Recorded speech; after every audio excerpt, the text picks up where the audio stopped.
নির্বাচনের ৫ দিন আগে থেকে আইনশৃঙ্খলা রক্ষাকারী বাহিনী মাঠে থাকবে। সাংবাদিকদের প্রশ্নের জবাবে একথা বলেন স্বরাষ্ট্র উপদেষ্টা লেফটেন্যান্ট জেনারেল অবসরপ্রাপ্ত জাহাঙ্গীর আলম চৌধুরী।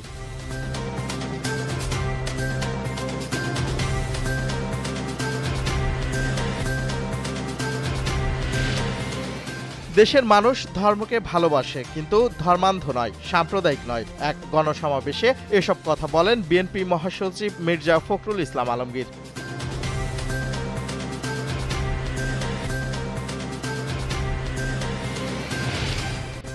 আজ থেকে নতুন পোশাকে পুলিশ, ধাপে ধাপে সব সদস্যকে দেয়া হবে। ডিএমপি উপকমিশনার তালিবুর রহমান এই তথ্য নিশ্চিত করেছেন।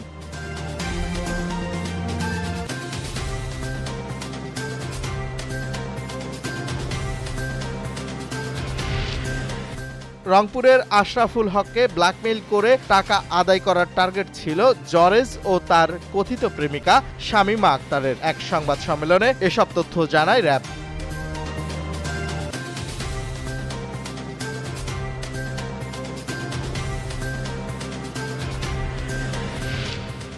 গরুর মাংস, কফি সহ ২০০টিরও বেশি খাদ্যদ্রব্যের ওপর আরোপিত শুল্ক প্রত্যাহার করেছে ডোনাল্ড ট্রাম্পের সরকার।